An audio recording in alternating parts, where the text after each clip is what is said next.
அனைவருக்கும் வணக்கம்.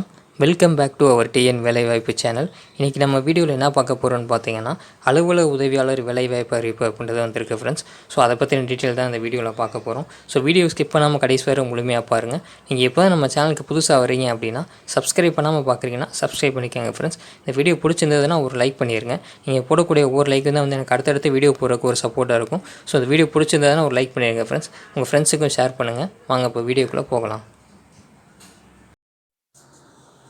ஃப்ரெண்ட்ஸ், முதல்ல அந்த அலுவலக உதவியாளர் பணிக்கான விண்ணப்ப படிவத்தில் என்ன கொடுத்துருக்காங்க அப்படின்றத பார்க்கலாம். அதாவது ரைட் சைடு கார்னர் வந்து பார்த்திங்க அப்படின்னா உங்களுடைய ரீசெண்ட் பாஸ்போர்ட் சைஸ் ஃபோட்டோ அப்படின்றது நீங்கள் விட்டுற மாதிரி இருக்கும் ஃப்ரெண்ட்ஸ். ஸோ அது வந்து நீங்கள் எனக்குள்ளே விட்டிருங்க. அடுத்து வந்து என்ன கொடுத்துருக்காங்கன்னு பார்க்கலாம். விண்ணப்பதாரர் பெயர் கொடுத்துருக்காங்க. ஸோ உங்களுடைய முழு பேர் வந்து சர்டிஃபிகேட்டில் எப்படி இருக்கோ அது வந்து நீங்கள் அப்படியே எழுதிருங்க ஃப்ரெண்ட்ஸ். அடுத்து தந்தை அல்லது கணவர் பேர் கேட்டிருக்காங்க. ஸோ அதுவுமே நீங்கள் மிஸ்டேக் இல்லாமல் கரெக்டாக வந்து ஃபில் பண்ணிடுங்க. அடுத்து பிறந்த தேதி அப்படின்றது கேட்குறாங்க. ஸோ பள்ளி சான்றிதழின்படி அப்படின்றது கொடுத்துருக்காங்க ஃப்ரெண்ட்ஸ். உங்கள் மார்க் ஷீட்டில் வந்து பார்த்திங்கன்னா என்ன டேட் ஆஃப் பர்த் இருக்கோ அதை நீங்கள் அப்படியே வந்து நீங்கள் அதெல்லாம் எழுதிருங்க ஃப்ரெண்ட்ஸ். அடுத்து மதம் கேட்டிருக்காங்க. ஸோ மதம்ன்ற இடத்துல நீங்கள் வந்து ஃபில் பண்ணிடுங்க. அடுத்து பாலினம் கொடுத்துருக்காங்க. ஸோ ஆண் பெண் 3ஆம் பாலினம் கொடுத்துருக்காங்க. ஸோ அது வந்து நீங்கள் வந்து செலக்ட் பண்ணிடுங்க ஃப்ரெண்ட்ஸ். அடுத்து வகுப்பு மற்றும் உட்பிரிவு கொடுத்துருக்காங்க. அதாவது உரிய சான்றிதழ் நகல் இணைக்கவும் கொடுத்துருக்காங்க. ஸோ கம்யூனிட்டி சர்டிஃபிகேட் டீட்டெயில்ஸ் தான் ஃப்ரெண்ட்ஸ் என்ட்ரு பண்ண சொல்லியிருக்காங்க. ஸோ அது வந்து நீங்கள் அதுக்கான ஜெராக்ஸ் வந்து நீங்கள் அட்டாச் பண்ணுற மாதிரி இருக்கும். ஸோ அது வந்து பார்த்திங்கன்னா கம்யூனிட்டி சர்டிஃபிகேட்டில் அதை வந்து நீங்கள் கொடுத்துக்கோங்க. என்ன கேட்டகிரி அப்படின்றது கொடுத்துருங்க. அடுத்து கல்வி தகுதி வந்து கேட்டிருக்காங்க. இதற்குமே வந்து பார்த்திங்க அப்படின்னா சான்றிதழ் வந்து இணைக்கும் அப்படின்றத கொடுத்துருக்காங்க. ஸோ நீங்கள் என்ன கல்வி தகுதி அப்படின்றத அதில் மென்ஷன் பண்ணிடுங்க. மென்ஷன் பண்ணி அதற்கான சான்றிதழ் நகல், அதாவது சர்டிஃபிகேட்டோட ஜெராக்ஸ் அப்படின்றத நீங்கள் அட்டாச் பண்ணுற மாதிரி இருக்கும். ஸோ அதுதான் வந்து கொடுத்துருக்காங்க. அடுத்து நிலையான முகவரி கொடுத்துருக்காங்க. ஸோ வந்து நீங்கள் இப்போ கரெக்டாக என்ன அட்ரஸில் இருக்கீங்களோ அந்த அட்ரஸ் வந்து நீங்கள் கரெக்டாக மிஸ்டேக் இல்லாமல் எழுதிடுங்க. அதற்கான ஐடி ப்ரூஃப் வந்து நீங்கள் அட்டாச் பண்ணுற மாதிரி இருக்கும். ஸோ கரெக்டாக என்ன அட்ரஸில் உங்களுக்கு அட்ரஸ் ப்ரூஃப் இருக்கோ அதை வந்து நீங்கள் இதில் வந்து ஃபில் பண்ணிடுங்க ஃப்ரெண்ட்ஸ். அடுத்த கைபேசி எண் கொடுத்துருக்காங்க. ஸோ இதில் வந்து இப்போ நீங்கள் கரெக்டாக என்ன மொபைல் நம்பர் யூஸ் பண்ணிகிட்டு இருக்கீங்களோ அந்த மொபைல் நம்பர் வந்து நீங்கள் கொடுத்துருங்க ஃப்ரெண்ட்ஸ். அடுத்து வந்து பார்த்திங்கன்னா வேலைவாய்ப்பு பதிவு விவரம் வந்து கேட்டிருக்காங்க. ஸோ எம்ப்ளாய்மெண்ட்டில் நீங்கள் ரெஜிஸ்டர் பண்ணியிருந்தீங்க அப்படின்னா அதனுடைய டீட்டெயில் வந்து ஃபில் பண்ண சொல்கிறாங்க. ஸோ அதற்கான பதிவு வேணும், அதாவது அந்த ரெஜிஸ்ட்ரேஷன் நம்பர் கொடுத்துருப்பாங்க, அதை நீங்கள் ஃபில் பண்ணுற மாதிரி இருக்கும். நீங்கள் எப்போ வந்து பார்த்திங்கன்னா ரெஜிஸ்ட்ரேஷன் பண்ணிங்க அந்த டேட் வந்து கேட்பாங்க. ஸோ அதுவுமே பண்ணிடுங்க.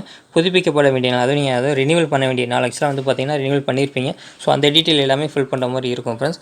அடுத்து வந்து பார்த்திங்கன்னா இருப்பிட சான்றிதழ் வந்து கேட்டிருக்காங்க. ஸோ அதாவது நீங்கள் ஆதார் எண் வந்து நீங்கள் வந்து ஃபில் பண்ணுற மாதிரி இருக்கும் ஃப்ரெண்ட்ஸ். இது வந்து இப்போ சப்போஸ் இருப்பிட சான்றிதழ்ன்றது பார்த்தீங்கன்னா இப்போ நீங்கள் கரெக்டாக இருக்கக்கூடிய இடத்துக்கான ஒரு சான்றிதழ். ஸோ நீங்கள் ஆதார் கார்டு வந்து நீங்கள் வந்து அட்டாச் பண்ணிக்கலாம். அதுக்கான ஆதார் எண் மட்டும் நீங்கள் கொடுத்தா, அப்படி இல்லை அப்படின்னா நீங்கள் உங்களோட ஓட்டர் ஐடி கூட கொடுக்கலாம். ரேஷன் கார்டு அந்த மாதிரி வந்து 3 கொடுத்துருக்காங்க. எது உங்களுக்கு கம்ஃபர்டபுளாக இருக்கோ அதை நீங்கள் கொடுத்துருங்க ஃப்ரெண்ட்ஸ். ஆதார் நம்பர் இருந்தாலும் ஆதார் நம்பர் நீங்கள் கொடுத்துருங்க.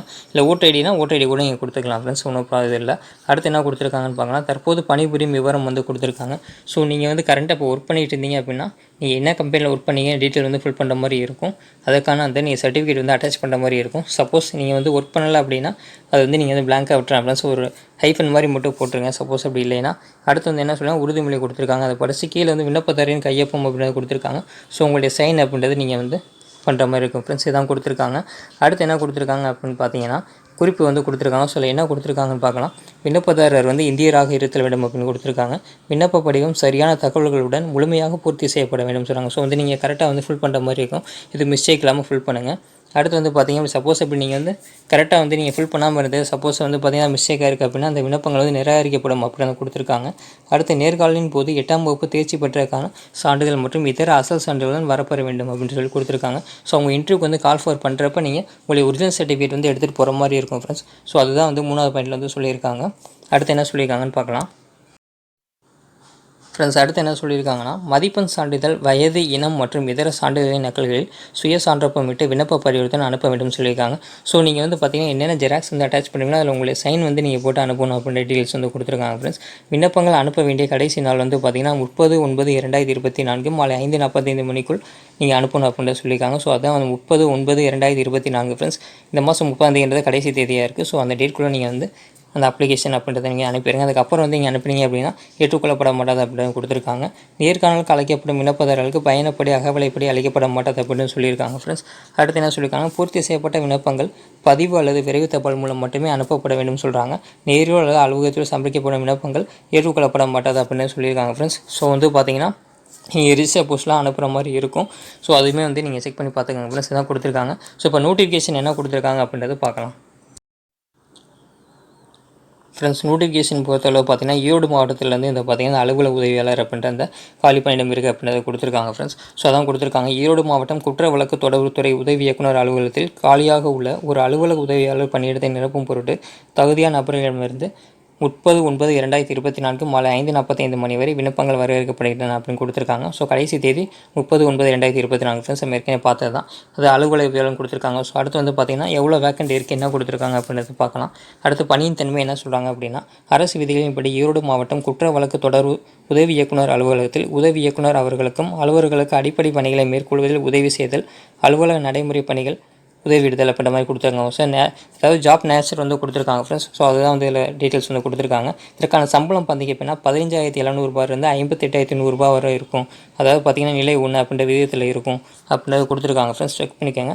வயது வரம்பு அப்படின்னு பார்த்தீங்கன்னா 1/7/2024 அன்று 18 வயது வந்து பூர்த்தி அடைந்திருக்க வேண்டும் அப்படின்னு சொல்கிறாங்க.